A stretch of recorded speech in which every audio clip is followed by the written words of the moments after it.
Saya ucapkan selamat datang buat ayah bunda yang sudah bergabung di acara pagi hari ini. Semoga acara ini nanti berjalan lancar dan kedepannya bisa terus kita adakan. Baik, tema kita pada pagi hari ini adalah hindarkan anak dari luka inner child yang akan disampaikan oleh Bapak Ian Subianto. Nah, beliau seorang master trainer NLP Great Parenting. Nah, menarik sekali ya ayah bunda, tema kita pagi hari ini mengenai inner child yang artinya itu sosok anak-anak yang ada pada diri kita, yang masih melekat pada diri kita sampai nanti kita dewasa. Gitu. Nanti lebih detailnya mungkin bisa kita bahas bareng Pak Ian Sugianto ya ayah bunda. Mungkin langsung saja sudah bergabung bersama kita Bapak Ian Sugianto. Alhamdulillah kabar baik semuanya. Semoga seluruh yang hadir juga kabarnya selalu baik ya. Oke, Mbak Tika masih fresh, sehat selalu. Oke. Alhamdulillah, akhirnya kita bisa ketemu lagi ya Pak, walaupun virtual nih Pak. Virtual. Pagi ini cukup menarik sekali ya Pak tentang hindarkan anak dari luka inner child yang sekarang lagi booming kayaknya nih Pak. Ya, istilah inner child sekarang ini menjadi bukan hanya booming lagi, sangat viral banget ya. Di banyak sekali kesempatan di kelas training, beberapa penjelasan psikologi, di berbagai tulisan, sangat banyak sekali tentang inner child. Dan salah satunya yang terpenting bukan hanya untuk kasus-kasus orang dewasa, artinya bahwa inner child ini ternyata memang harus dihindarkan sedini mungkin sejak ketika anak-anak masih berusia kecil, artinya masih kecil, sudah di bagaimana setting up supaya tidak terjadi luka-luka inner child ini. Karena luka inner child ya cukup berbahaya ya untuk masa depan. Karena kalau kita yang mungkin sekarang sudah dewasa pun mengalami, ini juga salah satu yang harus kita pilah-pilah untuk bagaimana menyelesaikannya. Dan sebelum kita menyelesaikan yang repot-repot kan dari kecil sudah kita hindarkan dulu supaya nggak terjadi gitu ya Mbak Tika ya. Kira-kira seperti itu Mbak. Mungkin caranya gimana sih Pak biar si kecil itu terhindar dari luka inner child itu sendiri?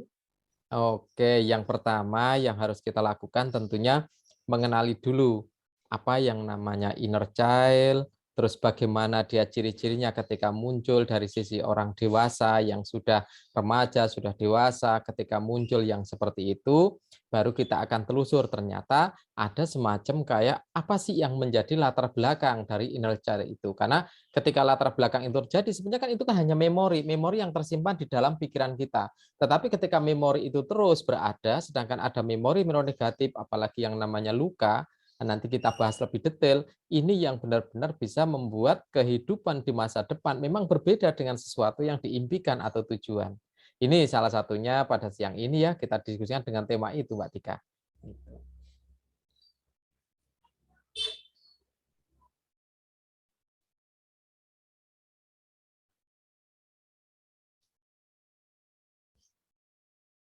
Oke, silakan Pak Ian, mungkin ada materi yang mungkin bisa di-share buat ayah bunda semuanya. Oke, baik. Selamat pagi. Assalamualaikum warahmatullahi wabarakatuh.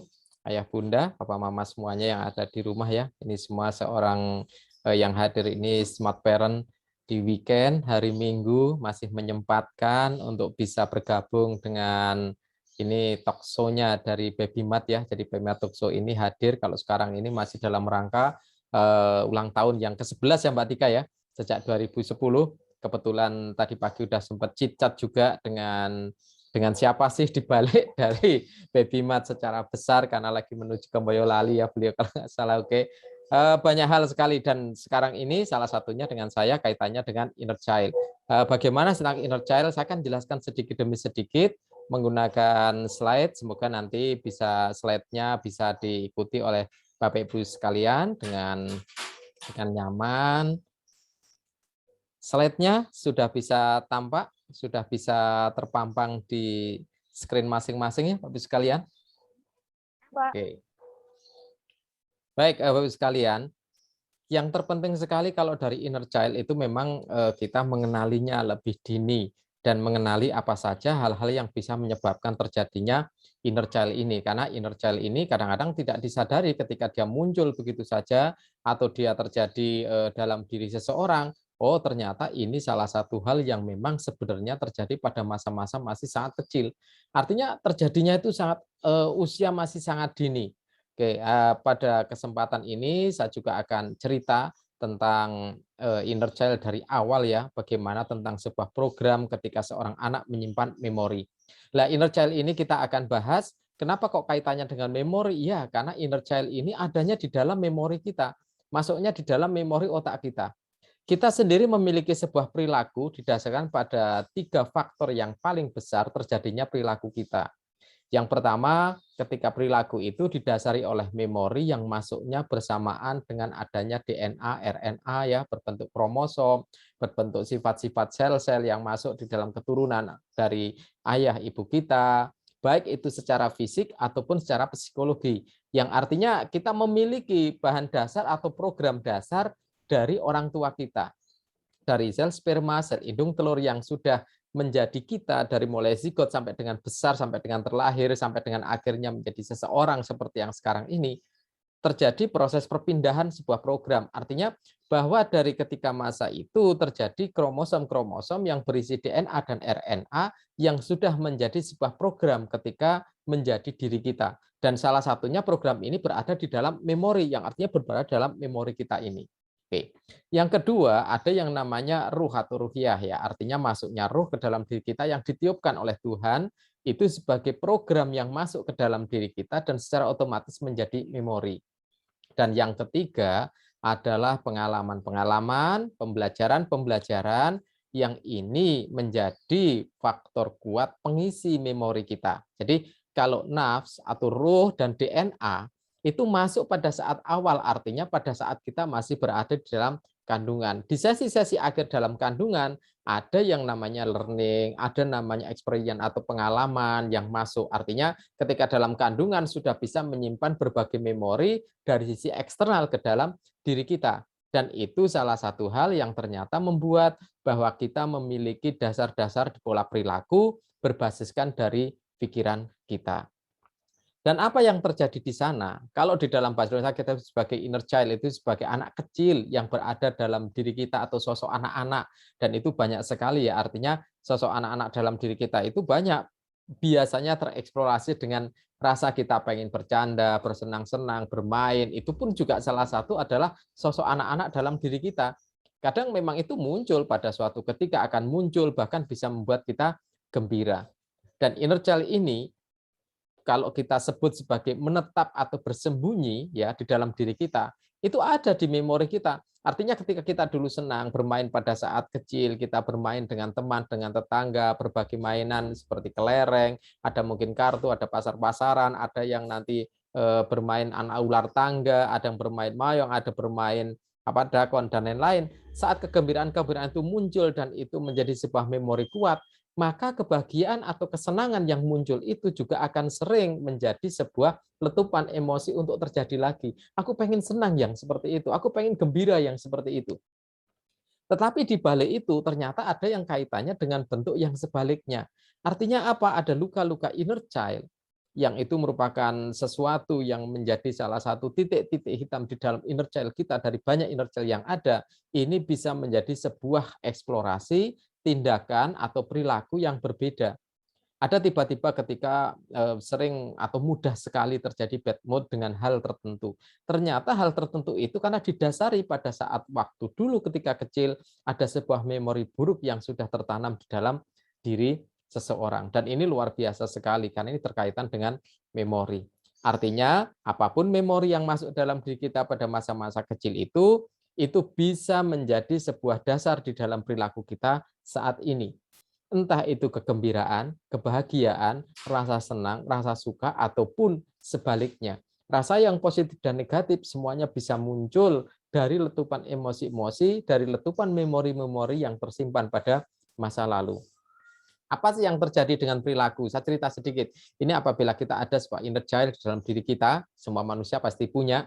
Artinya ketika dulu kita bermain-main, kita memasukkan informasi, memasukkan materi, memasukkan pengalaman, apapun yang ada ya. Artinya ketika pengalaman itu masuk, baik itu melalui dari visual kita melihat, kita melihat gajah, melihat jerapah, melihat alam sekitar, melihat burung-burung yang berwarna bagus, melihat sepeda motor, majalah, televisi, ataupun lewat auditori, ada berbagai suara di alam semesta ini yang masuk terekam di dalam diri kita, lalu ada perasaan-perasaan yang didapatkan dari kinestetik kita, baik dari mulai penciuman kita, lidah kita, maupun kulit kita, seluruh saraf yang ada dalam tubuh kita, merasakan hawa panas, hawa dingin, merasakan rasa asin, rasa manis, semuanya masuk di dalam sebuah memori kita. Dan ini menjadi sebuah yang namanya deep structure of memory. Nah, deep structure of memory ini atau pikiran bawah sadar, sering kita nyebut kalau di berbagai tulisan, kita nyebut sebagai PBS, pikiran bawah sadar, ataupun apa namanya gitu ya, unconscious mind gitu. Ini menjadi dasar terjadinya sebuah tindakan atau out, karena ini adalah dasarnya. Jadi misalnya seperti ini, ketika kita ini sudah tahu, paham, kita punya memori. Oh, ini yang namanya cabai. Ketika cabai berwarna merah, apalagi kalau itu cabai rawit misalnya, berwarna merah yang sudah masak sekali, kita tahu, kita punya memori kalau cabai ini digigit, efeknya akan terjadi apa. Oh, kalau digigit ini terjadi nanti pedas, nggak enak, wah rasanya udah nggak ampun-ampun, bisa sampai nangis-nangis, misalnya terjadi seperti itu. Lalu apa yang terjadi berikutnya? Kalau kita disuruh makan cabai itu, kita akan menolak. Kenapa kita menolak? Atau kita kalau misalnya melihat cabai itu pun kita nggak berhasrat untuk langsung memakannya. Kenapa? Karena tidak ada memori. Kaitannya kalau cabai rasanya manis, enak, bikin nggak ada memori itu. Yang ada memori kalau dimakan nanti pedes, sakit, dan lain-lain. Nah, ketika kita misalnya ditawari seseorang untuk makan cabai itu, misalnya dikasih uang 20.000, makan cabai ini 5 biji misalnya dan lain-lain, kita akan memiliki perilaku sebagai tindakan out kita berbasiskan dari memori kita. Karena kita tahu memori kita sudah berisi bahwa kalau makan cabai 5 itu rasanya nggak karu-karuan dan uang 20.000 mungkin saat itu tidak langsung kita perlukan saat tidak kepepet banget misalnya, kita bisa berperilaku langsung menolak. Kenapa kita menolak? Karena kita sudah tahu apa efek atau resiko yang terjadi. Dan efek resiko terjadi ini adalah proses ada di dalam memori kita berupa pembelajaran atau sebuah pengalaman. Artinya mungkin dengan kita bisa baca buku atau kita tahu kalau rasa cabai satu aja pedas kayak gitu, kalau 5 seperti apa, itu berarti ada pengalaman yang sudah kita masukkan di dalam pikiran bawah sadar kita dan kita gunakan untuk mengeksplorasi dari sebuah stimulan in atau sesuatu yang masuk dan itu bisa kita gunakan sebagai stimulan out atau sebagai sebuah konsep tindakan yang keluar berbasiskan dari pikiran bawah sadar kita. Hampir semua tindakan kita, hampir semua tindakan dari anak-anak kita, hampir semua tindakan dari siapapun yang ada di dunia ini pada prinsip dasarnya ketika seseorang berlaku, bertindak, maka dia sudah mendasarkan tindakan itu dari pikiran bawah sadarnya. Ada orang kalau misalnya dipanggil dengan panggilan yang kurang baik, kurang nyaman, dia marah misalnya. Kenapa kok dia marah? Iya, karena ada memori tertentu yang membuat dia untuk pilihan melakukan marah itu. Nah, tindakan-tindakan ini disebut sebagai laku atau perilaku. Kalau perilaku ini sering, perilaku ini terus berulang, orang menyebut ini sebuah habit atau behavior, kebiasaan. Gitu. Setelah ini menjadi kebiasaan-kebiasaan dan dilihat oleh orang lain baru akan melabeli atau menyebut. Misalnya, ada seseorang yang dia itu tiba-tiba marah, sebentar-sebentar marah, sebentar-sebentar marah. Maka karena dia terbiasa marah seperti itu, orang melabeli dia itu orangnya pemarah loh, hati-hati loh. Misalnya seperti itu.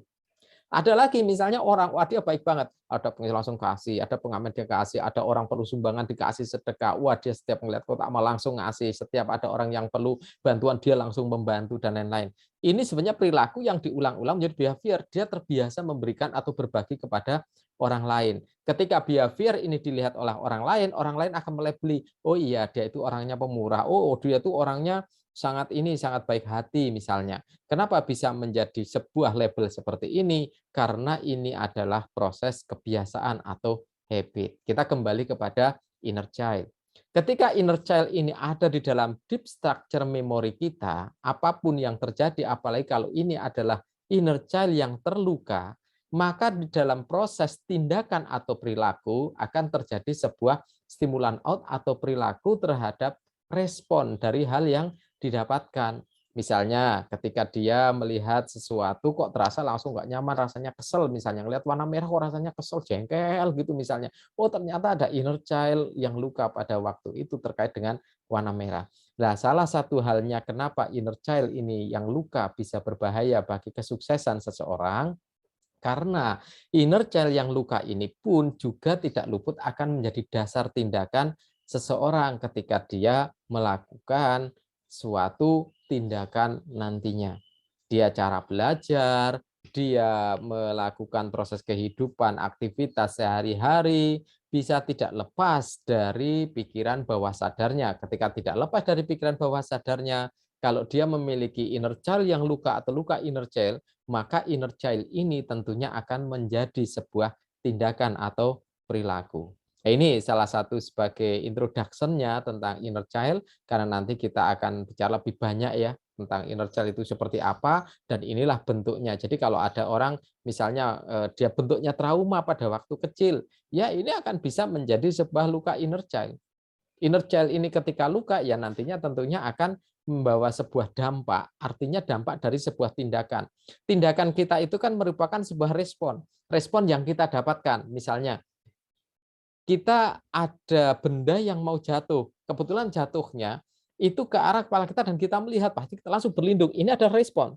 Respon berlindung seperti ini sebenarnya sudah tergambarkan di dalam structure memori kita. Artinya sudah ada programnya, ada polanya.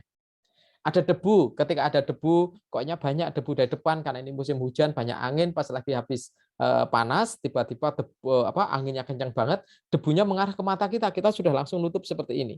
Atau kita kena sinar matahari, kita kenapa langsung nutup seperti ini? Ini ada respon di dalam diri kita ketika ada stimulan eksternal, jadi ada sinar matahari yang itu menyilaukan mata kita membawa ke dalam deep structure pikiran kita, di sana sudah dipilihkan apa yang terjadi kalau matahari bersinar seperti tindakan apa yang harus dilakukan. Maka segera lakukan, ditutup bagian mata kita supaya tidak terjadi silau. Ini adalah sebuah reaksi dari apa yang masuk di dalam diri kita. Ketika ada suatu stimulan eksternal yang masuk ke kita langsung akan melakukan proses sebuah aksi. Artinya kita akan bereaksi terhadap stimulan apapun. Ya, kalau kita memiliki inner child yang luka pada diri seseorang, siapapun kalau memiliki, maka inner child yang luka ini juga bisa menjadi dasar tindakan perilaku. Ada ketika seorang misalnya hanya ketemu dengan seorang yang kayaknya kasihan gitu dan lain-lain, dia langsung ngasih sebaik banyak gitu ya. Ketika dengan ngelihat pengamen gitu dengan baju yang agak jelek misalnya, bajunya kok kayaknya kasihan banget, langsung kasih yang banyak. Tidak menjadi logika lagi. Nah, beberapa efek dari inner child yang luka bisa terjadi tindakan-tindakan yang tidak logis. Artinya kadang-kadang pikiran ini tiba-tiba langsung memerintahkan untuk melakukan saja. Kita tidak melakukan sebuah proses logika penalaran secara sadar lagi, tapi ini yang sudah menjadi dasar tindakan adalah pikiran bawah sadar. Oke. Nah, ini beberapa hal ya, artinya kaitan yang bisa terjadi ketika seseorang memiliki luka inner child, nah ini bisa terjadi tindakan dia berbasis dari luka inner child itu menjadi dasar gitu. Kalau misalnya kita harus apakah perlu sekali kalau ini ya seperti yang disampaikan Bu Rahma di chat gitu, kalau misalnya ada seseorang yang memiliki ciri-ciri inner child, nanti saya kirimkan ke Mbak Tika ya linknya untuk bisa download handout materinya. Nanti Bapak Ibu sekalian juga bisa download materinya langsung di Google Drive, linknya nanti ada di tempatnya Mbak Tika, bisa langsung di-share-kan, nanti Bapak Ibu bisa langsung download. Apakah memang perlu? Ya kalau memang memiliki efek yang artinya bahwa ketika kita memiliki inner child luka dan itu memiliki dampak psikologi yang kurang bagus dalam arti membawa kepada tindakan-tindakan yang kok sepertinya sudah misalnya ada traumatik tertentu atau misalnya terjadi suatu hal yang kok kayaknya ini tidak mungkin diselesaikan dengan sendiri, ada baiknya kalau nanti memang memilih untuk kita datang kepada profesional, entah itu kepada seorang psikolog, entah itu kepada konselor, atau nanti misalnya di beberapa komunitas-komunitas dari para trainer parenting, kalau tempat saya ada komunitas trainer NLP Grid Parenting, mereka rata-rata para konselor, mereka juga ada yang mereka mendalami NLPer, sebagai seorang NLPer, mendalami NLP, mendalami psikologi, mereka juga ada yang memang benar-benar mereka sudah psikolog anak, artinya mereka sudah lebih lebih detail dan lebih rinci lagi, atau hal-hal yang memang kita perlu baca-baca sebagai tambahan dari wawasan kita. Bisa di website, bisa di buku-buku, bisa di jurnal-jurnal ilmiah, karena sekarang udah cukup banyak. Tapi kalau males ya mungkin bisa ngelihat di berbagai macam video yang kaitannya dengan inner child ini. Dan ukuran kita perlu datang nggak ke konselor, ke psikolog, dan lain-lain. Ya kalau memang itu kita tidak bisa atau mengendalikannya, kita tidak mampu mengatasinya, ya kita memerlukan bantuan dari orang lain karena tidak selamanya kita mampu mengatasi diri kita sendiri. Tetapi kalau kita mempelajari teknik-teknik tertentu yang kita bisa baca di berbagai website dan lain-lain ya, misalnya di buku-buku dan kita bisa melakukannya, artinya kita bisa melakukan dengan mandiri, lakukan dengan mandiri itu juga akan lebih baik lagi. Artinya secara waktu lebih fleksibel, kesempatan lebih fleksibel ini. Nah, kaitannya bagaimana kalau misalnya orang tua yang sudah memiliki inner child, memiliki kalau di sini disebut misalnya memiliki trauma atau fobia tertentu, ya salah satunya kalau memang seperti yang tadi saya sebutkan, memungkinkan diselesaikan sendiri, silahkan diselesaikan sendiri. Kalau memang tidak memungkinkan, bisa kita meminta bantuan dari para profesional itu. Dan sekarang ini sudah banyak ya dengan kemajuan teknologi, bahkan ketika melakukan proses konseling dalam kaitan dengan bentuk-bentuk kaitan psikologi sudah bisa online, bisa berbasis dengan Zoom, dengan Google Meeting, ada dengan video call, dan sangat fleksibel kalau sekarang. Tempat sudah tidak bisa atau jarak sudah tidak lagi menjadi permasalahan, artinya sudah sangat mudah.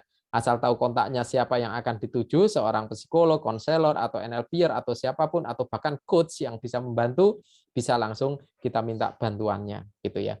Oke. Lah ada hal-hal lagi apa saja yang menciptakan atau yang terjadinya inner child itu? Ya salah satunya ini kalau yang ditanyakan ya, apakah dengan seringnya kita membentak, memarahi anak dan lain-lain bisa berakibat sampai dengan dewasa nanti? Bisa terjadi, tapi ada beberapa hal ketika masuk ke dalam pikiran bawah sadar yang dia benar-benar akan menjadi dasar dari perilaku, ada beberapa hal yang nanti kita perlu perhatikan. Nanti kita bahas lagi lebih detail lagi gitu ya. Jadi bagaimana nanti orang tua ketika harus melakukan tindakan-tindakan pada anak, bagaimana mengidentifikasinya. Oke, sebelum kita masuk ke sana, saya akan share slide-nya lagi dan kita akan masuk ke sana, gitu ya. Oke. Baik, Ibu sekalian, kita lanjutkan untuk yang berikutnya. Ini baru kita dasar di tindakan ya, gitu. Ini kalau salah satu yang dikatakan dari Nicole Libera ya. Jadi bagaimana tentang seorang anak yang usia masih dini ya, bagaimana ketika dia masih selalu dalam kondisi ini, kalau di sini disebut gelombang otaknya itu dalam kondisi theta. Jadi kalau kondisi theta ini kalau kita mempelajari tentang hipnoterapi, mempelajari tentang NLP, di sana ada gelombang-gelombang otak dari mulai gelombang beta, ada alfa, lalu ada theta, di bawahnya lagi seperti orang tidur plus ada delta, dan di masing-masing gelombang itu ketika terjadi proses penyerapan informasi, ada gelombang otak memang yang memungkinkan tingkat penyerapan informasinya lebih tinggi dibanding gelombang otak yang lainnya. Di posisi seperti ini kita sedang beta, sama-sama diskusi dan lain-lain, memperhatikan ini kita dalam posisi kita di beta, maka kita akan memiliki filtering dengan proses alam kritis kita. Artinya mencocokkan dengan memori yang sudah ada pada pikiran kita, pada memori otak kita sendiri. Tapi kalau kita turun dalam gelombang alfa, lalu turun lagi lebih dalam kondisi theta, dalam kenyamanan yang tinggi, dengan sangat fokus, kita tenang, relaksasi, dan lain-lain, maka daya serap kita juga akan jauh lebih banyak. Nah, ketika seseorang masih berusia ini, kalau disebut sebagai usia emas, ya, golden age, dan lain-lain, mereka dalam kondisi memiliki daya serap yang hampir seperti ketika seseorang pada posisi gelombang theta. Jadi mereka itu seperti, jadi anak-anak kalau saya pernah menggambarkan meme yang saya bagikan ya, meme yang saya bagikan di ada Instagram, ada di Facebook dan lain di beberapa medsos saya sebarkan. Ketika seseorang masih berusia dini atau seorang anak, maka dia itu seperti spons. Kalau kita tahu spons, entah yang buat nyuci piring atau apa yang suka dipakai gitu ya. Spons itu kalau kita remes gini, airnya udah keluar semua, misalnya kita tiupin air, kita remes seperti ini. Lalu misalnya ada genangan air di atas meja, kita segera tumpahkan dengan gelas air, lalu spons yang sudah kita persin, kita taruh begitu saja lagi di tempatnya genangan air itu, maka airnya akan cepat sekali terserap ke dalam sponsnya. Nah, kecepatan serap anak-anak terhadap informasi kepada hal-hal yang bisa ditiru hampir kecepatannya seperti itu. Artinya akan masuk begitu saja, masuk dalam pikiran bawah sadar, tidak terjadi proses filterisasi karena memang yang komunikasi-komunikasi, pengalaman-pengalaman, materi-materi belum lengkap atau belum cukup untuk menjadi filter bagi anak tersebut. Artinya dengan keterbatasan wawasan, memori, dan lain sebelumnya yang masuk, maka proses filter ini menjadi sangat lebar. Artinya ada rentangan lebar untuk memasukkan informasi lain yang lebih baru ke dalam diri seorang anak. Ini. Nah, ini kita masuk kalau tadi ada pertanyaan ya, apa sih yang bisa menyebabkan luka-luka dari inner child itu? Oke, ini ada beberapa kejadian kalau misalnya ada anak kecil yang tiba-tiba, apalagi kalau di tempat-tempat yang daerah bencana gitu ya, ada yang mereka kehilangan orang tua atau wali terdekat dan dia dalam posisi emosi yang sebenarnya sedang sangat, dia mungkin orang yang sangat dekat dengan orang tuanya sehingga terjadi luka inner child ini. Lalu ada kekerasan fisik, emosional, seksual yang terjadi pada usia dini, pada anak-anak, termasuk kalau ditanyakan apakah yang namanya bentakan keras dan lain-lain, dimarahi terus-menerus sehingga terjadi depresi yang akut, anak menjadi sangat ketakutan, ini juga bisa menjadi luka inner child. Lalu ada orang anak yang misalnya selalu diabaikan, tidak pernah diperhatikan, dia semacam kayak hidupnya sendiri walaupun dalam keluarga yang besar. Ini banyak sekali sekarang terjadi di keluarga yang mewah, mereka pada sibuk bekerja, anak seperti terabaikan, ini pun akan menjadi sebuah tercetus ciptanya atau terciptanya luka-luka inner child pada masa kecil. Lalu ada yang penyakit serius yang sampai dengan anak itu mungkin merasa bahwa kehidupannya tidak panjang, dia sudah sampai apatis, dia sudah sampai benar-benar merasa putus asa dia sebagai diri seorang anak, apakah dia nanti akan hidup atau tidak, misalnya karena penyakitnya sangat menyiksa dia misalnya, ini juga bisa menciptakan. Lalu ada namanya perundungan, ya, dibully yang terus-menerus. Lalu ada kaitannya ketika anak mengalami sebuah petaka, bencana alam, atau hidup di dalam kehidupan yang sangat sulit karena perang, karena pengungsian, sehingga banyak tercipta ketika orang yang lahir di dunia yang sedang perang, konflik, dan lain-lain, mereka menjadi anak-anak yang kejam. Ini salah satu penyebabnya juga. Lalu ada perpecahan dan kekerasan di dalam rumah tangga, broken home. Makanya terjadi problem-problem yang klasik walaupun sampai dengan dewasa, orang yang berasal dari keluarga broken home kadang-kadang akan memiliki sebuah perilaku tertentu yang ini kadang-kadang tidak biasanya atau tidak seperti orang yang lazimnya. Walaupun tidak semuanya, tapi ini kadang-kadang muncul. Anak-anak yatim piatu, kenapa sering ada tindakan-tindakan yang khusus? Kenapa mengambu anak-anak yatim piatu itu kadang-kadang menjadi lebih sulit? Nah, ini salah satu yang bisa terjadi. Lalu ada penyalahgunaan alkohol, obat-obat terlarang, yang ini bisa menciptakan sebuah peradangan-peradangan di otak dan pikiran ternyata khusus. Ini juga bisa menciptakan luka di dalam inner child. Lalu ada misalnya orang yang berkehidupan atau anak yang hidupnya itu bareng dengan keluarga yang salah satu anggotanya itu ada yang gangguan mental atau mungkin ada yang kalau kita sebut satu keluarga ada yang memiliki misalnya ada keluarga yang gangguan mental, maka dalam kehidupan dia pun bisa tercipta luka inner child. Dari mana datangnya? Bisa karena nanti setelah proses itu terjadi bully, kadang-kadang dia merasa menjadi tidak pede, dia merasa menjadi minder, lalu dia kadang-kadang mungkin teraniaya secara fisik dalam kondisi yang belum siap pada saat itu, dan lain-lain. Dan ada yang proses-proses lain di keluarga yang itu juga menciptakan yang namanya luka inner child. Nah, luka-luka inner child inilah yang nanti akan menjadi sebuah tindakan. Karena luka-luka inner child ini menjadi tersimpan kuat di dalam pikiran bawah sadar, ini menjadi salah satu faktor penentu dari sebuah tindakan. Oke, ini beberapa hal yang sifatnya menjadi penyebab ya, artinya apa sih yang bisa menyebabkan terjadinya luka inner child gitu ya. Jadi kalau misalnya luka-luka inner child dalam diri anak, ada yang memang memerlukan mereka tindakan langsung psikolog misalnya dengan psikolog anak. Lalu setelah itu ada sebuah tindakan, semakin ada terapi klinisnya kalau mereka di psikologi. Lalu ada juga yang ketika dilakukan sebuah pembelajaran khusus sehingga nanti bisa menghilangkan, itu bisa dilakukan. Ada teknik-tekniknya yang bisa dilakukan di rumah, ada yang memang memerlukan bantuan dari para konselor atau para psikolog gitu. Nah, kalau misalnya kita untuk mencegah atau istilahnya meminimalkan terjadinya inner child, ya banyak sekali ya hal-hal yang bisa meminimalkan itu artinya kehidupan di dalam keluarga, keharmonisan, penjagaan di dalam proses mereka belajar, penjagaan emosi, ada angry management atau manajemen orang tua, lalu ada lagi bagaimana ketika menghindarkan terjadi konflik-konflik yang terbuka, yang dilihat langsung oleh seorang anak, ini juga salah satu bagaimana cara menghindarkan atau cara mencegah supaya tidak terjadi inner child. Dalam arti yang mungkin lebih singkat, bagaimana membuat anak menjadi lebih bahagia, lebih gembira. Karena ketika mereka bahagia dan gembira, itu salah satunya ketika tidak terjadi luka di dalam inner child. Tetapi ada satu hal di dalam yang kita harus sadari, tidak akan sempurna ketika kita menghindarkan dari ini yang terjadi. Karena kehidupan itu memang konflik itu akan terjadi terus-menerus. Sesuatu yang tidak disukai, sesuatu yang tidak cocok, sesuatu yang tidak pas dengan diri kita, dengan diri anak, itu akan selalu ada, tidak pernah bisa terlepas. Hanya saja ketika itu tertanam, ketika menyampaikan sesuatu, ketika misalnya kita marah sekalipun, ternyata ada marah yang modelnya bisa masuk dalam luka atau membuat luka di inner child, tetapi langsung bisa tersembuhkan.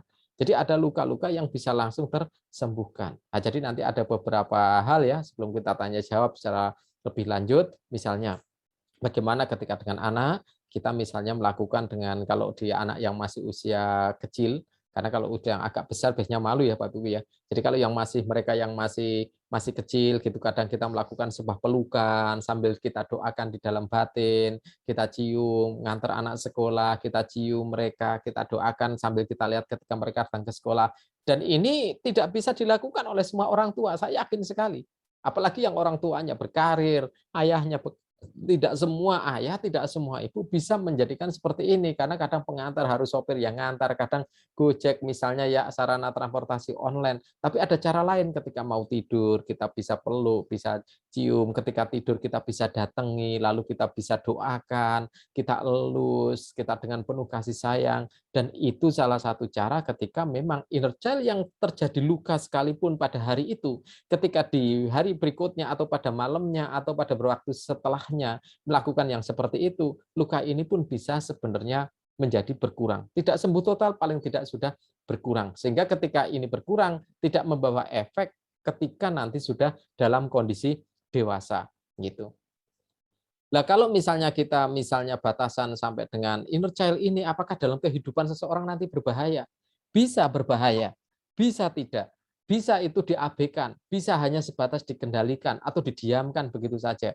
Tapi kalau misalnya terjadi seperti ini, ketika inner child ini muncul tereksplorasi di dalam tindakan, dan tindakan itu menjadi tindakan yang katakan bisa membuat orang lain menjadi nggak nyaman. Misalnya dia tiba-tiba suka marah sendiri, tiba-tiba suka ngumpat-ngumpat sendiri, tiba-tiba dia misalnya pokoknya pengen banting gelas gitu, misalnya terjadi kayak gitu.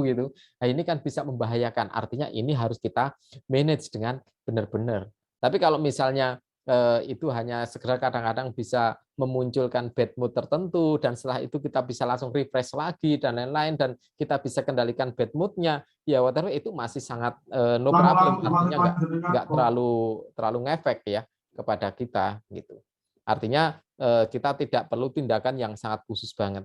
Tapi kalau sudah sampai dengan kondisi misalnya bad mood-nya kepanjangan nih, begitu ngelihat mendung sedikit bad mood, begitu ngelihat tetangga ini bad mood, begitu ngelihat sesuatu kok langsung bad mood-nya muncul, kok kayaknya keseringan ini secara frekuensi, oh ini berarti perlu ada tindakan. Karena kalau frekuensinya banyak berarti perlu terjadi yang namanya pengendalian. Jadi kalau dibilang batasannya seperti apa sih yang berbahaya atau tidak, kalau itu sudah mempengaruhi dari kehidupan secara langsung, itu berarti sudah perlu dikendalikan. Tetapi kalau tidak mempengaruhi, tidak membawa dampak di dalam lingkungan sosial, itu tidak diperlukan. Misalnya seperti ini, ketika seseorang ini misalnya tiba-tiba sering bad mood, tapi dia kerja sendiri dan lain-lain dan tidak mempengaruhi hasilnya, tidak mempengaruhi ibadahnya, ya this okay. Tapi kalau dia sering bad mood, tetapi dia seorang supervisor misalnya atau manajer di sebuah perusahaan, begitu mau meeting, lagi enak-enaknya membahas sesuatu untuk kemajuan perusahaan, ternyata langsung bad mood. Wah, karyawannya langsung diam, beku kayak es gitu. Wah ini udah nggak enak, kalau munculnya kayak gini berarti nggak pas, pengendaliannya menjadi sangat perlu lah. Kalau sudah seperti ini berarti perlu tindakan. Kenapa? Karena bisa mematikan ide-ide yang lain ketika nanti di dalam forum-forum karir pekerjaan yang lainnya. Nah, ini salah satunya kalau kita bilang batasan, selama memang itu mempengaruhi dari kehidupan kita secara langsung atau menimbulkan sebuah perilaku-perilaku yang dalam kondisi dalam tanda kutip tidak normal, berarti itu perlu sebuah tindakan gitu. Kalau itu kita nanti, kalau perlu tindakan berarti kita perlu penyembuhan. Ada yang disembuhkan nanti dengan konsep ya datang dengan konselor, nanti dibedah bagaimana sebenarnya inner child yang terjadi pada diri tersebut, lalu bagaimana nanti pengelolaannya, bagaimana dilakukan terapinya, itu ketika sudah dalam proses memang memerlukan penanganan. Jadi kalau misalnya luka ini sudah tersembuhkan dengan konsep terapi, atau mungkin ada dimasukkan sebuah behavior lain, ini sudah terselesaikan, ya udah sebenarnya itu sudah selesai. Jadi tidak terlalu sulit. Bagaimana kalau ini kok terjadi pada diri anak? Ya ketika itu berulang-ulang frekuensi. Jadi masuknya, ini yang perlu kita pahami bersama, masuknya sebuah memori menjadi sebuah entitas emosi yang sangat signifikan, itu yang pertama ketika masuknya memori atau masukkan sesuatu atau kejadian atau pengalaman yang terjadi pada saat sedang terjadi peak emosi. Misalnya, laki-laki kesel-keselnya, anak lagi jengkel-jengkelnya, ngambek misalnya di mall sampai guling-guling, minta apa misalnya belum dikasih gitu misalnya gitu ya.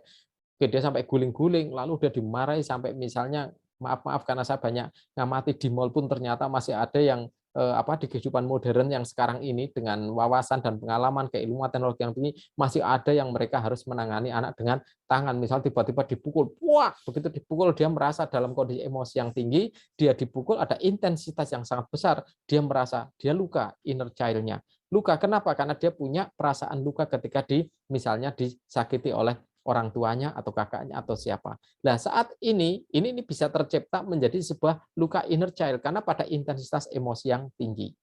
Yang kedua, frekuensi. Terlalu sering, semakin sering, maka akan semakin tertanam dengan kuat. Sehingga misalnya terjadi seperti ini. Ada seorang anak, tiap kali disalahkan terus, nggak pernah dianggap benar gitu. Ini kamu tuh harus gini-gini, harus gini, terus begitu. Nah, kalau itu terjadi terus-menerus, frekuensinya sering, maka ini pun akan sangat-sangat memungkinkan untuk terjadinya luka inner child gitu. Jadi ini bisa terjadi frekuensi. Dan yang ketiga, kaitannya ketika terjadi pada saat kondisi misalnya seperti ini, tidur masih dengan anak, anak masih tidur dengan orang tua, ternyata anak pada kondisi dia pada saat bangun itu dia sudah tidur, lalu tidur pulas, lalu dia terbangun tapi belum total terbangun, artinya dia masih dalam kondisi antara terbangun dan tidur, lalu terjadi konflik orang tuanya, plek-plek mungkin sampai dengan ada pukul tangan atau terjadi kekerasan, misalnya puak dan lain, anaknya itu dalam kondisi sedang setengah tidur, artinya di gelombang otaknya dia sedang dalam kondisi theta. Pada saat ini maka akan masuk menjadi memori yang sangat kuat. Kejadiannya bukan untuk anaknya, kejadiannya orang tuanya yang dia mungkin sedang berselisih paham atau apapun sampai dengan ada mungkin salah satu yang mukul dan lain-lain, dan anak ini sebenarnya dia dalam kondisi setengah tidur dan dia memasukkan memori itu langsung di pikiran bawah sadarnya. Ini juga bisa menjadi luka inner child di dalam dirinya. Jadi kalau misalnya yang terjadi dengan proses seperti ini, maka akan cukup kuat menjadi memori yang tersimpan di dalam pikiran bawah sadar. Dan ini tiga hal ini ya, jadi ada intensitas emosi, ada intensitas frekuensi, dan ada intensitas secara gelombang otak yang sedang bermain. Nah ini merupakan hal yang perlu kita juga kita amati dari kejadian sehari-hari, apa saja yang memungkinkan menjadi sebuah luka inner child di dalam anak-anak kita. Gitu. Bagaimana kalau misalnya kita sudah terjadi kayaknya ngerasa nih, nanti kan ada ciri-cirinya, nanti saya paparkan di slide ya. Ciri-cirinya kalau kita memiliki luka di dalam inner child kita, luka inner child yang tersimpan di dalam pikiran kita, apa yang harus dapat kita lakukan? Bagaimana ketika kita melakukan untuk proses menyembuhkannya? Tekniknya cukup banyak. Di YouTube saya, di channel Yan Subianto juga ada bagaimana ketika menghilangkan luka-luka emosi dan lain-lain. Coba nanti akan saya buatkan satu video khusus ketika ada inner child tertentu yang muncul dan bagaimana kalau kita berkomunikasi dengan inner child kita. Inner child ini, yang luka ini kita juga tidak bisa menghilangkan dari memori bawah sadar kita. Memang itu ada di sana. Tetapi kita bisa berkomunikasi untuk mengendalikannya. Bagaimana cara berkomunikasinya? Insya Allah nanti dalam mungkin 3 minggu ke depan saya akan siapkan video di channel saya, di Yan Subianto. Bisa nanti diikuti bagaimana ketika kita berkomunikasi dengan part of mind dari luka inner child.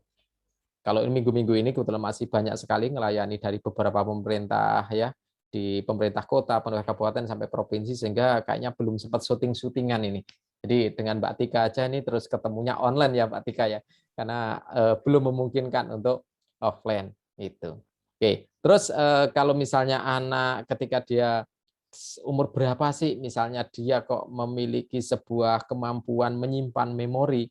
Prinsip dasarnya ketika anak itu di dalam kandungan pun mereka sudah bisa menyimpan memori yang terjadi di sekitarnya. Karena ketika dia di dalam kandungan, masa ada fungsi-fungsi dari panca indera yang sudah berfungsi. Ada pendengaran. Jadi kalau ini ibu-ibu yang sudah mengalami, yang sudah punya putra ya, yang sudah punya anak, mungkin mengalami ketika anaknya di dalam perut itu nendang-nendang, kayak gelisah gitu. Terus nanti orang tua melakukan proses dielus perutnya, seperti mengatakan kepada anak ketika dielus lalu tiba-tiba anak menjadi tenang kembali. Itu adalah fungsi kinestetik yang memang sudah berfungsi, sehingga anak pun merasakan kinestetik itu. Ketika kita mengatakan, ketika kita menyetelkan misalnya ada murotal Quran, kita menyetelkan apa di luar, bagian di mana yang sudah berfungsi? Ya di bagian pendengarannya sudah berfungsi. Ketika dia di penciuman dan lidah, ya karena dia kalau bayi masih dalam kandungan, itu masih di dalam cairan ketuban, ya tentunya sudah tidak bisa merasakan. Yang dirasakan ya itu terus dikasih garamnya di perut misalnya gitu. Ah, biarkan anakku biar tahu kalau asin kayak gini. Nah, ini garam ya, garamnya dipegang tangan oles-olesan ke perut gitu ya. Mungkin nggak berasa, nggak sampai dalam gitu. Kenapa? Karena terlindung di sana. Tapi ada fungsi-fungsi lain panca indera seperti perasaan untuk perabaannya, suara-suara yang masuk ini sudah bisa masuk. Terus pada sampai dengan usia berapa bulan, enggak sebenarnya kalau kita bilang lupa. Standar lupa itu kan sebenarnya hanya memori yang tadinya ada di tempatnya light memory, di bagian atas memori kita, sebelum masuk ke dalam deep structure memory, ini kita ingat. Ketika sudah masuk deep structure memory, ini baru akan menjadi lupa. Lupa itu bukan berarti hilang memorinya, tapi lupa itu bahwa memorinya sudah tersimpan ke bawah, ke dalam deep structure memory. Tetapi yang kita pahami juga bahwa gambar tadi, kalau saya menggambar ada bagian otak di atas, ada otak tengah, terus di bawah, itu hanya imajiner. Hanya untuk menggambarkan bahwa memori itu ada yang di atas, ada filtering, dan ada di dalam deep structure memory. Bukan posisinya otak bagian atas ini bagian memory light, yang kita nggak lupa-lupa nih. Bagian tengah itu proses filtering, bagian bawah, otak bawah itu bagian deep structure memory, ya tidak seperti itu, karena itu hanya imajiner aja. Bagian otak kita ya tetap seperti ya fisik yang ada seperti yang sekarang ini gitu ya. Apakah misalnya si anak nanti melupakan, ya ada kata-kata maaf, jadi pelukan-pelukan, ciuman kasih sayang, kita mungkin habis jengkel, terpaksa kita ngomong agak kasar, agak keras kepada anak. Setelah itu, setelah beberapa saat, kita minta maaf pada anak, kita nanti ketemu dengan anak, kita peluk anak, dan lain-lain. Nah, resonansi frekuensi dari kita, batin kita kepada anak, itu pun juga sebenarnya bisa menyembuhkan luka inner child pada saat itu. Tetapi ketika luka inner child ini terbiarkan, tertanam, maka akan berefek, berpengaruh sampai dengan kehidupan di dewasanya nanti. Itu. Kalau misalnya kejar-kejar benar-benar yang selama dia bisa mengingat, lah nanti ada proses, misalnya seperti ini. Ketika seorang anak memiliki inner child yang terluka, pada saat dewasa dia tentunya lupa kejadiannya kayak apa. Akan bisa dibantu dengan proses yang namanya melakukan komunikasi dengan part of mind, dengan pikiran bawah sadar, dengan konsep relaksasi. Bagaimana ketika nanti mengingat-ingat pada saat kondisi relaksasi yang sangat dalam, dibantu konselor, dibantu seorang psikolog, atau dibantu hipnoterapis, atau dibantu dengan NLPer, dan nanti akan dibantu, oh ini loh jalannya, supaya bisa nanti memunculkan apa sih yang sebenarnya menjadi pokok permasalahan atau latar belakang luka yang terjadi. Biasanya berbasis dari yang namanya perilaku. Ada perilaku tertentu kita susuri, apakah ada luka inner child atau tidak. Ada perilaku yang aneh, kita susuri lagi, apakah ada luka inner child atau tidak. Ini kalau kita berbasis inner child. Tapi kalau kita biasanya, kalau saya secara pribadi, itu akan lebih sering akan menggunakan seluruh memori dalam pikiran bawah sadar yang dilakukan proses analisa jika terjadi perilaku-perilaku tertentu yang ingin disembuhkan atau ingin di behavior yang ingin dikendalikan gitu. Terus ada lagi kalau misalnya inner child itu misalnya memiliki apa tentang hal-hal yang membahagiakan, dia bukan luka, ya ini akan muncul dan bahkan akan membawa motivasi untuk diri kita. Karena memang kita juga memiliki rasa-rasa seperti itu. Kenapa dalam kelas pelatihan ada berbentuk outbound? Pada saat outbound biasanya ada keluar eksplorasi emosi-emosi inner child itu akan keluar pada saat kita outbound, pada saat kita senda gurau, pada saat kita santai, itu sering keluar seperti itu.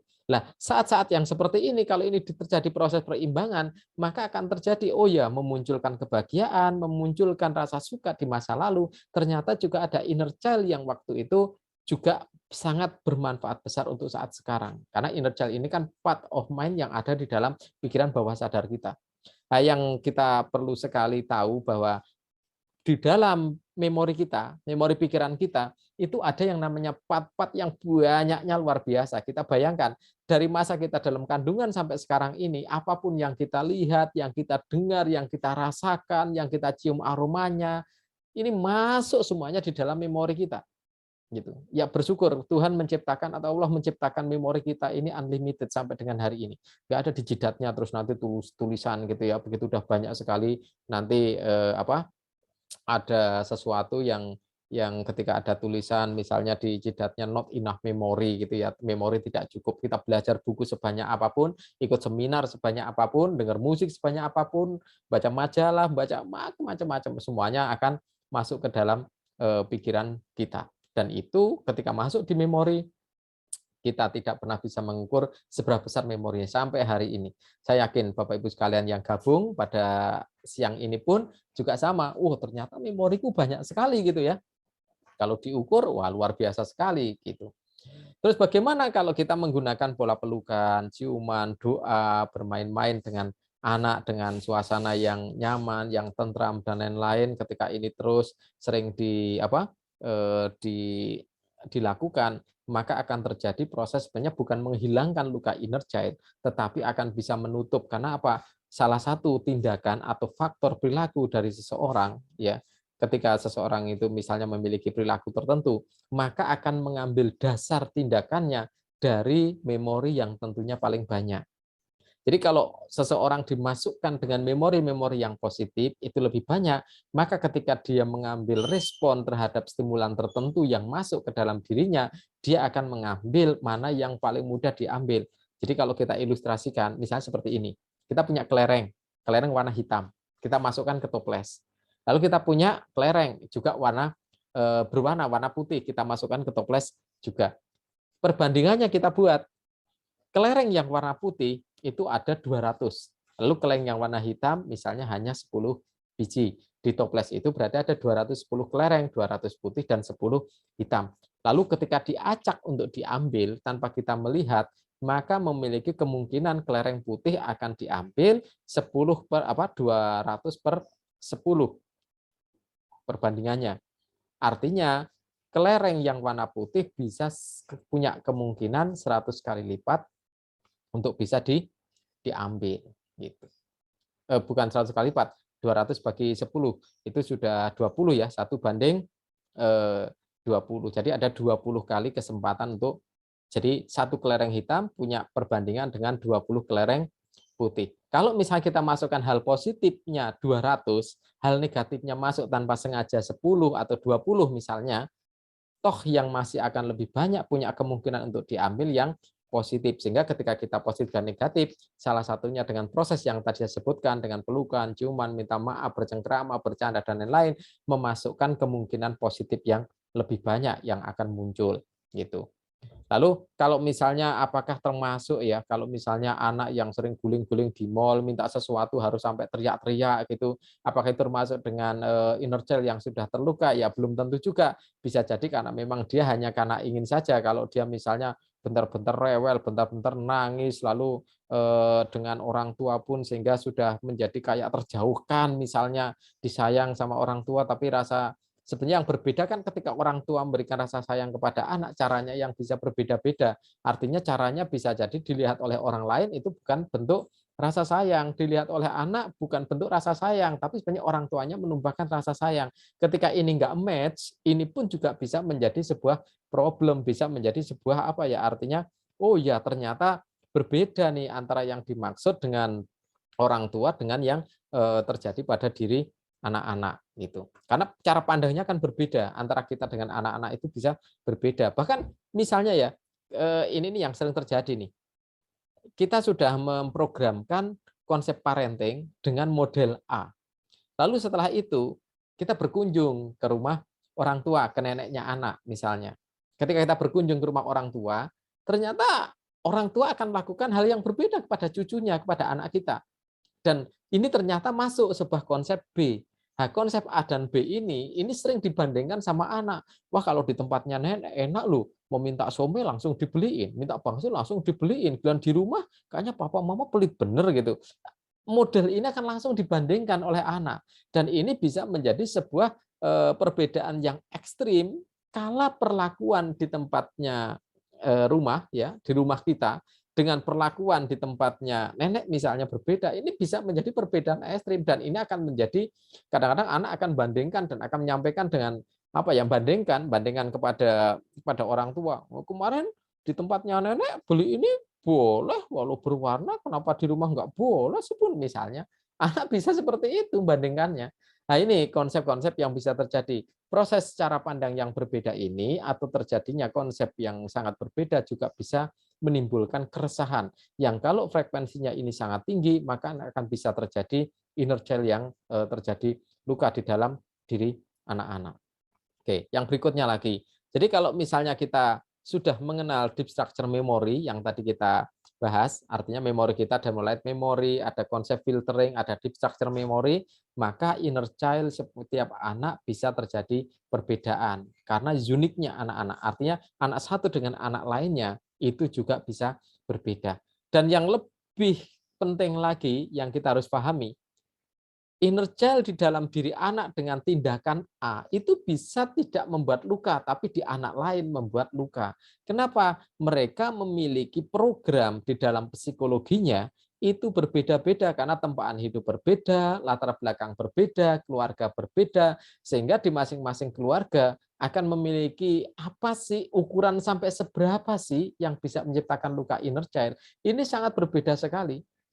Karena kalau mereka yang sudah ditempa dari kecil dengan kehidupan yang mungkin dalam kondisi mohon maaf agak susah, agak sulit dan lain-lain, walaupun bisa terjadi inner child di sana tersendiri, tapi kalau ketika dia menghadapi suatu hal, dia melakukan sesuatu hal terjadi pada dirinya, dia lebih kuat, lebih tahan dibanding dengan yang tadinya mungkin dari keluarga yang happy-happy saja, keluarga yang baik-baik saja. Dan ini akan berbeda ketika masa kecil, sama-sama masa kecil, dia masa katakan usia dikatakan sama-sama 7 tahun, tingkat psikologi kedewasaannya berbeda. Dan ketika inner child-nya menjadi terluka, penyebabnya pasti juga akan berbeda.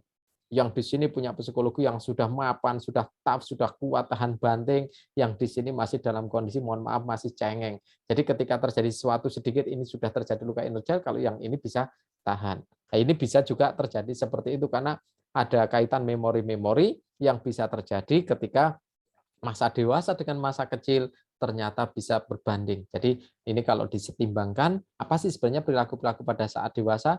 Apakah ada kaitan dengan masa kecil? Nah, ini yang perlu kita telusur. Kalau itu ada sesuatu yang kok kayaknya tidak nyaman, ini kok aneh ya, tindakannya kok lucu ya misalnya.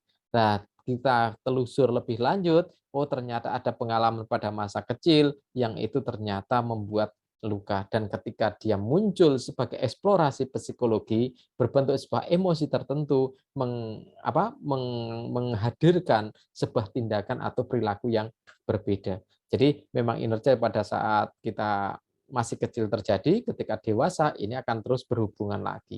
Nah, kondisi-kondisi inner child yang tadi saya ceritakan, apapun yang terjadi memori otak, dan itulah yang sebenarnya bisa memiliki pengaruh dalam kehidupan masa yang sekarang.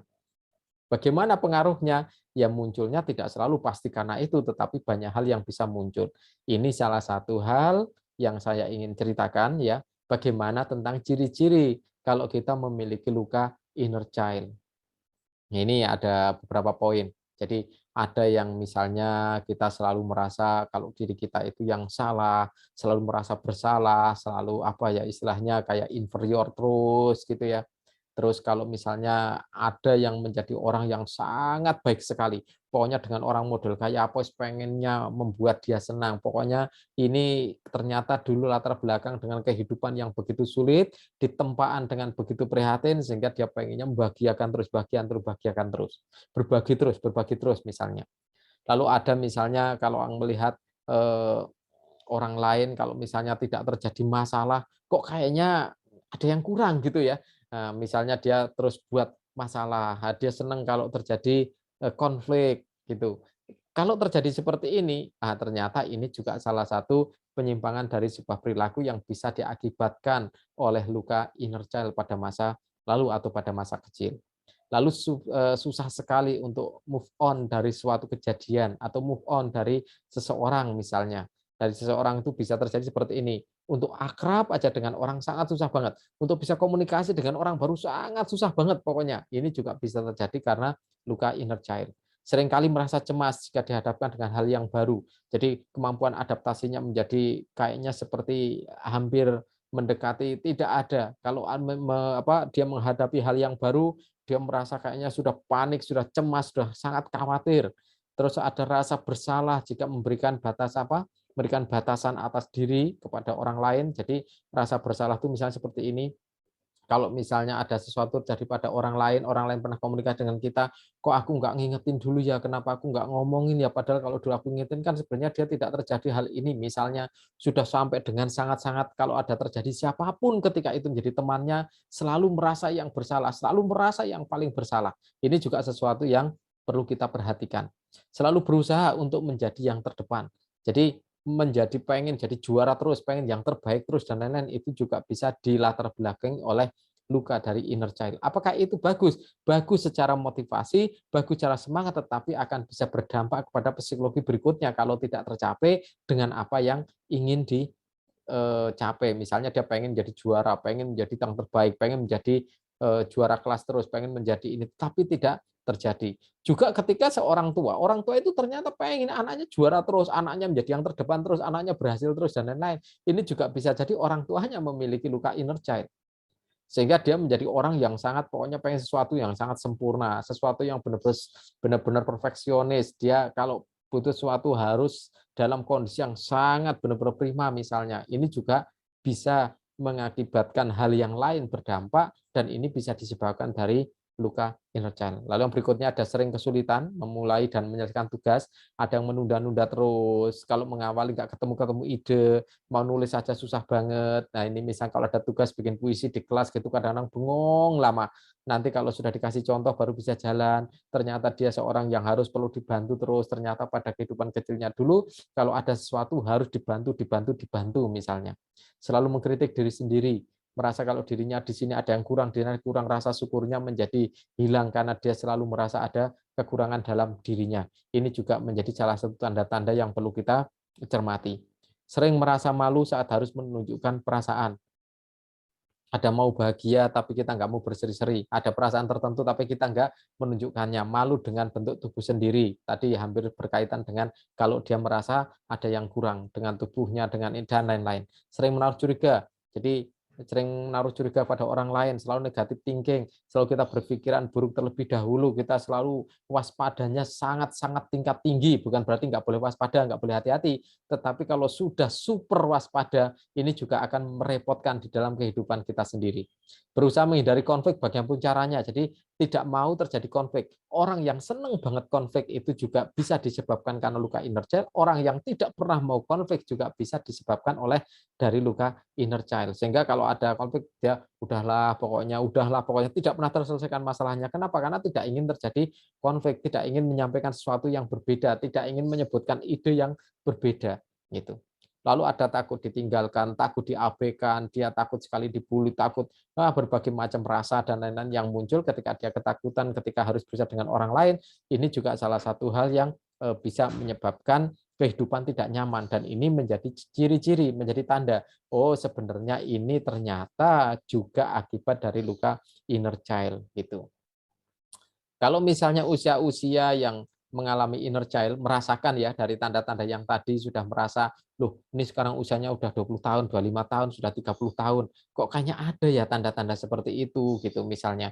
Apakah dengan semacam kayak afirmasi kalau dituliskan di chat ya bisa dibaca dengan membisikkan kalimat-kalimat positif dan lain-lain ketika pada posisi ada yang namanya, kalau saya mengajar di NLP Grid Parenting, ada yang namanya transpompik, ada transgogik, ada translip pada saat sebelum tidur ketika seseorang atau anak sebelum tidur, berarti dia sebenarnya dalam posisi tidur itu kan nggak mungkin langsung tidur blek begitu aja.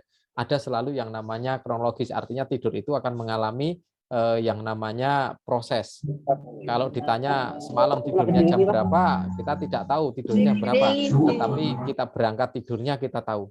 Jadi kalau misalnya tidur, kalau kita gambarkan dengan grafik kurva normal terbalik, kira-kira bentuknya seperti ini.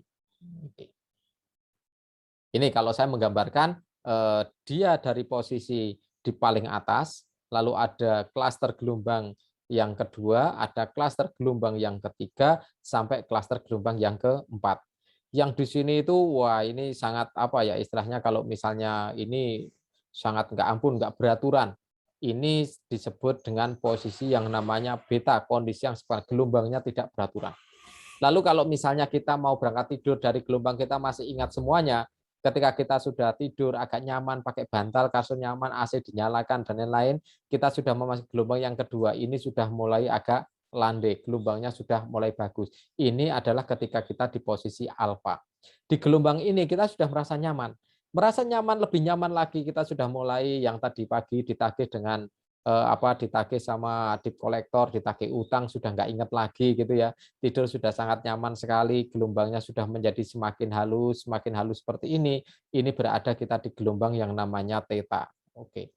Di gelombang theta ini kita seperti sudah kadang-kadang mendengar, kadang hilang, fungsi panca indera sudah sangat turun, tetapi apapun ketika masuk informasi menjadi masuk sangat kuat. Dan yang ketiga, yang keempat, ini terakhir, kita berada di posisi yang namanya delta. Di posisi delta ini kita sudah panca indera sudah memang benar-benar hampir kalau kita bilang kemampuan untuk daya serapnya sudah sangat rendah sekali. Nah, di posisi yang sering dimaksud dengan hipnopompik, hipnogogik, atau kita membedakan hypnosleep itu ada di area ini. Jadi ketika di area theta dan area theta dan alfa, kalau yang di paling bawah gelombangnya ada di theta, di atasnya di alfa, ini adalah fungsi ketika mau tidur. Di sini mulai masuk ya, dari mulai kondisi beta di beta ini kita mulai tidur gitu. Sudah mulai tidur lalu kita turun ke bawah di tempatnya alfa ini sudah nyaman dan lain-lain. Ke theta ini sudah makin nyaman dan lain-lain, setelah itu tidur pules di tempatnya delta. Ini tidur yang sangat pules sekali. Di sini area alfa dan theta ini biasanya digunakan untuk sarana yang namanya afirmasi. Jadi anak sebelum tidur dan anak bangun tidur, atau anak ketika tidur dibangunkan sebentar naik ke sini, afirmasi baru masuk. Loh, apakah ketika luka inner child ini bisa dilakukan? Kalau kita tahu betul di mana titik terjadinya luka inner child, maka area ini bisa diberdayakan untuk menyembuhkan atau setidaknya untuk memanage, mengelola. Kita tahu titik-titiknya. Misalnya, tadi siang ternyata kita marah dengan anak, marahnya cukup keras. Lalu di area ini kita meminta maaf secara pikiran bawah sadar dan kita katakan kalau anak juga memaafkan sehingga benar-benar itu sudah saling memaafkan lahir dan batinnya. Disinilah kita bisa masukkan afirmasi itu. Atau masukkan kata-kata positif yang semakin sering. Loh, apa yang kaitan kata positif? Ingat yang tadi saya ceritakan, jumlah kelereng dalam toples yang 20 kelereng putih, 200 kelereng putih dan 10 kelereng hitam. Ketika diambil secara acak, maka kemungkinan 1:20 untuk mendapatkan kelereng putih. Ketika kita masukkan afirmasi yang positif di area sini, kita masukkan terus, yang positif kita masukkan terus, ada informasi positif lah kita masukkan terus, sebenarnya ini adalah proses ketika kita mengisikan kelereng putih semakin banyak. Artinya ketika ini afirmasi positif berarti kita sedang memasukkan namanya hal-hal yang positif kepada anak kita semakin banyak. Sehingga ketika nanti diambil sebagai dasar tindakan perilaku, maka yang terjadi adalah hal-hal yang positif. Itu. Jadi dengan kita melakukan proses melakukan afirmasi, lalu melakukan dengan bisikan-bisikan ya, kalau disebutkan ini dengan bisikan, ini juga salah satu hal yang bisa kita lakukan. Jadi kita masukkan afirmasi ke dalam diri anak kita gitu. Kita dengan inner child yang ada, lukanya biarkan tetap luka. Kita hanya mengenalnya, kita berikan kasih sayang, lalu kita manage dan lain-lain sehingga tidak berpengaruh negatif dalam kehidupan. Selesai sebenarnya, tidak terjadi lagi. Ketika inner child di dalam diri anak habis saja atau baru saja terjadi, segera kita langsung lakukan pada hari itu, pada malamnya dan lain-lain, itu akan sangat memungkinkan luka yang tadinya mungkin dalam bisa berpengaruh dalam kehidupan supaya lukanya tidak berpengaruh dalam kehidupan kita. Itu. Lalu kalau kita masukkan informasi untuk anak-anak kita sampai dengan usia remaja, sampai mereka di mahasiswa, bahkan sampai dengan orang tua yang sudah sampai dengan usia-usia yang sudah sepuh pun, bisa kita masukkan informasi atau memasukkan afirmasi-afirmasi pada saat proses tidur. Kalau misalnya punya orang tua ya, orang tua sedang ini biasanya kalau orang tua sedang sakit, dia susah untuk makan dan lain-lain, pada kita ngelus-ngelus, kita elus-elus untuk sambil membuat beliaunya untuk tidur dengan nyaman, istirahat, misalnya kita bisa sambil membisikkan atau sambil memberikan afirmasi gitu. Misalnya, "Bapak, waduh makin cepat sembuh ya Bapak, nanti maamnya makin banyak, makin sehat, makin cepat sembuh." Itu bisa kita lakukan sambil mengistirahatkan.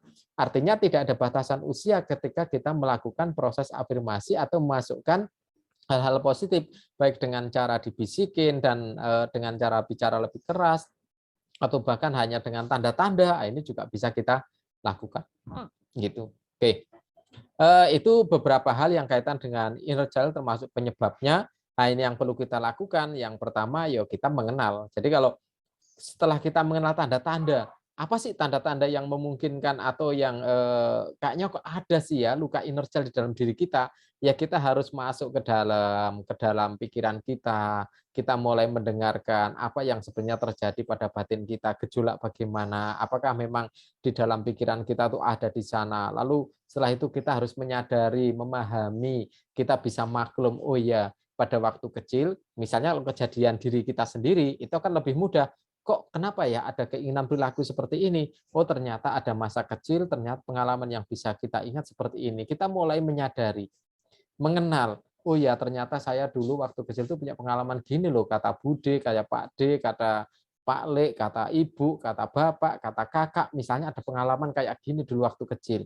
Kok ini ada efeknya? Mungkin ini berkaitan nih kayaknya nih dengan terjadi berarti dulu pada saat terjadi luka inner child. Ini kita mengkait-kaitkan apa yang terjadi pada diri kita sekarang ini, apa yang benar-benar kita apa ada di dalam pikiran kita pahami, dan kalau misalnya kita hubungkan dengan sejarah hidup, dengan cerita-cerita kita di masa kecil. Nah, saat itulah kita akan bisa masuk ke dalam diri kita dengan kita memahami dulu.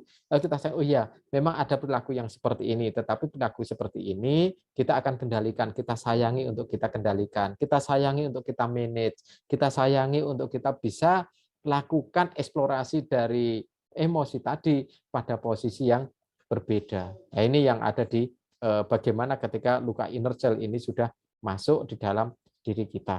Oke, baik untuk Bapak Ibu sekalian ya, kalau masih ada pertanyaan-pertanyaan lewat Mbak Tika, ini waktunya saya serahkan ke Mbak Tika kembali paparan yang saya rasa paparannya singkat.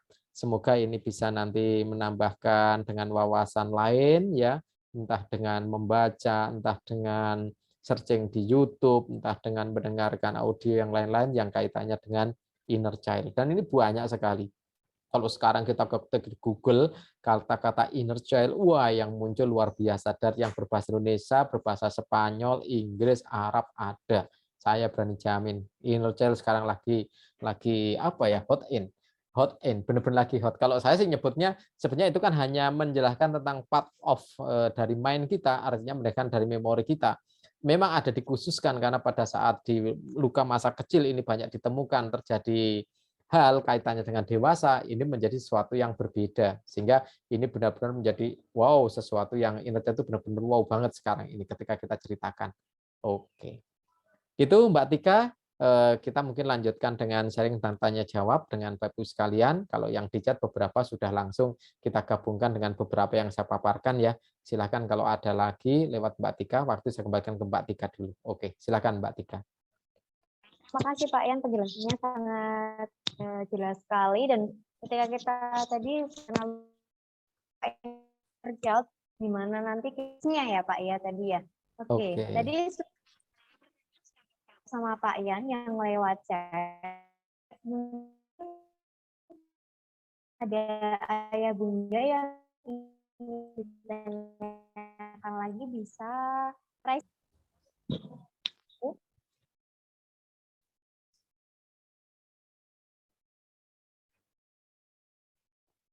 Silakan. Ini ada yang raise hand ya, Bu Uci, kayaknya ada raise hand. Mbak Uci. Ya, Assalamualaikum Pak, selamat pagi. Selamat pagi, Waalaikumsalam warahmatullahi wabarakatuh. Ya, Bu Uci, baik Bu. Sebelumnya terima kasih atas kesempatannya. Beberapa pertanyaan yang sudah saya kirim di chat, alhamdulillah sih sudah terjawab tentang Baik. trauma dan psikolog, psikiater, dan tentang kapan anak mulai mengingat setiap kejadian. Itu terima kasih ya Pak atas penjelasannya.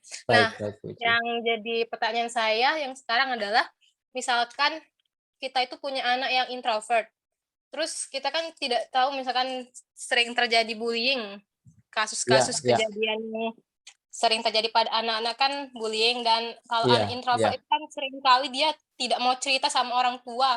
Oke. Apalagi anak ini memang misalnya tipe, untuk apa sih kalau bicara sama orang tua tuh nggak bakal nyelesain masalah gitu kan. Jadi dia Oke. pendam sendiri gitu. Nah, kalau dari untuk si anak sendiri tuh bagaimana ya cara untuk mengregulasi emosi ataupun dia ngatasin permasalahannya sendiri, dan kalau dari sisi orang tua bagaimana sih bisa memancing si anak biar mau cerita, biar bisa berbagi masalah, dan Oke. jangan sampai jadi inner child untuk masa depannya nanti. Itu aja Pak, terima kasih. Oke. Kalau untuk yang orang tua, seperti yang tadi saya jelaskan ya, ketika anak ini berarti anak yang introvert, nggak mau cerita, anaknya pendiamnya over gitu ya, ke orang tua juga mau. Biasanya yang mode seperti ini, dia tuh punya sebenarnya sahabat, punya teman yang sering digunakan untuk curcol, untuk curhat itu biasanya ada. Cuman orang tua bisa jadi belum mengenalnya, entah itu di sekolah, di tempat main gitu ya, yang dia itu kadang-kadang bisa menumpahkan. Atau kalau misalnya anak ini diarahkan untuk dia misalnya disiapkan atau diajari ya, anak diajak mulai menggunakan apa? Anak diajak untuk menggunakan buku diari gitu ya, menuliskan gitu. Nah, setelah dituliskan nanti dikumpulkan, dia biar baca ulang dan lain-lain. Ini bisa dilakukan. Sehingga ketika anak-anak ini mengalami problem, dia mengalami sesuatu, dia akan tuliskan. Ketika dia tuliskan, sebenarnya udah proses eksplorasi dari emosinya dia. Walaupun buku itu nanti tertutup rapat, artinya orang tuanya nggak boleh lihat, ini digembok gitu sampai 7 sekalipun misalnya, wis biarin aja. Tapi yang penting itu sebagai salah satu bentuk dia bisa mengeksplorasi. Kalau di YouTube saya ada salah satu yang di video syuting saya di Tawangmangu itu waktu itu bagaimana ketika melepaskan energi negatif, melepaskan pikiran-pikiran negatif dengan cara kita berbicara dengan pohon, dengan semesta dan lain-lain ya, mengeluarkan emosi. Ada, saya lupa judulnya, nanti kalau coba saya kirim linknya nanti di grup WhatsApp yang ada untuk apa, untuk sertifikat ya, nanti saya tuliskan di sana. Jadi ada linknya yang nanti bisa dibagikan, termasuk link materi yang nanti tinggal download, kayaknya ada di sana. Oke, jadi caranya salah satunya adalah kita memang melepaskan hal-hal yang negatif ini. Kalau di dulu ketika pramuka, mungkin Bapak Ibu sekalian pernah mengalami ya masa-masa ketika pramuka, pernah ketika dibakar api unggun, api unggun sudah menyala, lalu diminta untuk misalnya menyalakan lilin, dibagikan kertas secuil-secuil gitu, disuruh nulis pakai pulpen, apa yang menjadi hal yang paling tidak disukai di dalam dirinya. Oke, setelah itu menulis semua, setelah menulis suruh baca ulang berkali-kali, baca ulang, suruh ngeremes, lalu suruh bakar di tempatnya api unggun. Oke, ini sampai sekarang masih saya lakukan nih, kalau ada kegiatan outbound, apalagi yang sampai dengan malam, ini masih sering saya lakukan. Bagaimana ketika membuang hal-hal yang tidak disukai di dalam dirinya, yang kaitannya dengan berbagai perilaku dan lain-lain, yang itu bisa dihancurkan. Ini adalah proses transformasi dari psikologi. Dan ini yang sudah kita lakukan, sampai hari ini masih saya lakukan. Saya masih menggunakan metode dengan pensil, kadang dengan kertas diremas-remas, ada yang menggunakan dengan glass walking, berjalan di atas pecahan beling, ada yang menggunakan kita mematahkan batu bata, ada kelas manajer saya itu mematahkan plat karbon ya, plat besi karbon seperti yang digunakan untuk pagar-pagar itu cetak. Jadi ini di level manajer, jadi kita gunakan untuk melakukan rilis pikiran-pikiran negatif itu, ini juga sering kita gunakan. Nah, itu juga bisa digunakan juga oleh Bapak Ibu sekalian ketika mengajarkan kepada anak. Misalnya anak diarahkan, anak diarahkan untuk baca artikel dengan tanpa sengaja, misalnya kita tiba-tiba ada artikel yang bagus, kita share ke anak, anaknya sebut introvert pendiam, tapi kita share lewat WhatsApp, biarkan dia membaca. Kita nggak usah tanya, dia dibaca enggak, isinya kayak apa, nggak usah dites, nggak usah diuji, biarin aja. Toh nanti kalau seorang yang introvert banyak akan dia mencari, atau dikasih clue-clue tertentu ketika nanti anak akhirnya akan terbuka untuk mencari jawaban dari apa yang terjadi pada dirinya. Nah, ini salah satu hal yang bisa dilakukan ya orang tua kepada anak. Si anak tadi bisa belajar dari orang tua yang memberikan sharing, sehingga dia nanti suatu saat tanpa sepengetahuan dari orang tua dia akan melakukannya. Dia menuliskan di buku. Ini biasanya kalau buku diari sih jarang, yang kalau yang anak laki-laki mungkin persentasenya agak jarang. Mungkin paling banyak yang melakukan kalau anak-anak yang cewek ya, anak-anak putri yang paling banyak melakukan ditulis, nanti ada eksplorasi bikin puisi dan lain-lain. Kira-kira seperti itu Bu Ici. Jadi kalau orang tua ya cukup mencarikan sumber-sumber yang bisa dibaca oleh anak, mengarahkan, cukup dikirim. Kalau sekarang kan keluarga punya udah punya WhatsApp, bisa dikirim lewat WhatsApp atau lewat email atau tulisan diletakkan di meja belajarnya atau diselipkan di bukunya untuk bisa dibaca-baca oleh anaknya. Ini salah satu cara metode mentransfernya. Itu. Oke, kira-kira seperti itu Bu Uci yang saya jelaskan. Waktu saya kembalikan ke Mbak Tika lagi. Silahkan. Atau mungkin ada yang lain. Ini dari Naufal ya.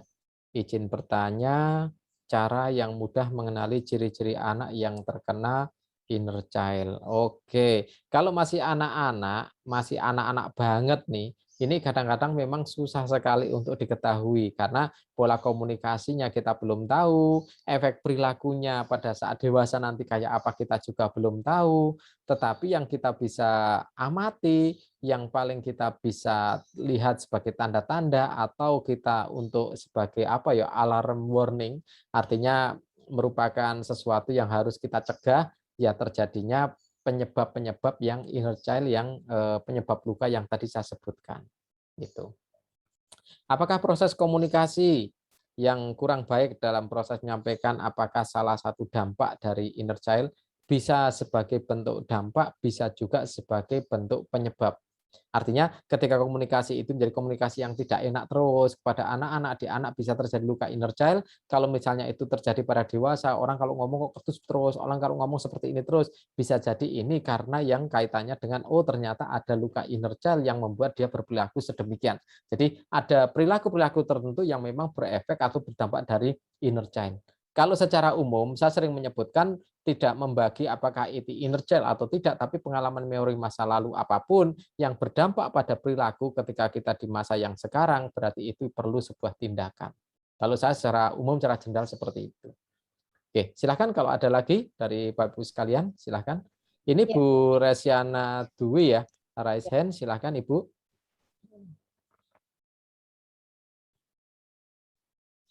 Bu Resiana kayaknya raise hand, ada yang mau disampaikan? Silakan Bunda Resiana. Bunda Resiana Dwi Wulandari ya. Oh ya, terima kasih Pak. Baik. Mau menanyakan Pak, apabila kita atau orang tua tidak menyadari yang terjadi pada anak, jika anak tersebut luka inner child, apakah bisa menjadi bumerang nanti pada dia dewasa? Oke. Secara prinsip, kalau terjadi luka inner child atau terjadi memori buruk pada masa anak-anak, itu pasti akan mempengaruhi pada saat dia dewasa. Tingkat pengaruhnya atau tingkat apakah itu nanti mempengaruhi kehidupannya, kesuksesannya, atau apapun, ya tentunya sangat tergantung berbanding dari memori lain yang juga masuk ke dalam dirinya. Artinya, saya akan kembalikan kepada tadi, bahwa ketika ada 200 kelereng putih dan 10 kelereng hitam berada dalam satu toples, maka ketika akan terjadi proses eksplorasi perilaku, maka yang kelereng putih akan menjadi dominasi karena dia berjumlah yang lebih banyak. Lah tugas dari orang tua berarti memasukkan hal-hal yang positif itu jauh lebih banyak dibanding dengan yang negatif yang sudah ada. Gitu, Bunda Resiana. Baik, terima kasih Pak atas jawabannya. Sama-sama, Bunda. Silakan kalau ada lagi. Ya, Bu Tika, Mbak Tika, silakan.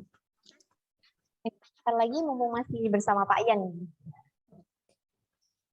Ini hampir semua yang di chat udah Pak Ian jawab ya tadi ya? Dan Ya, ada- hampir semuanya sudah langsung kita bahas ya, yang di chat. kita tunggu dulu, mungkin Ayah Bunda silahkan, atau raise hand lagi juga boleh.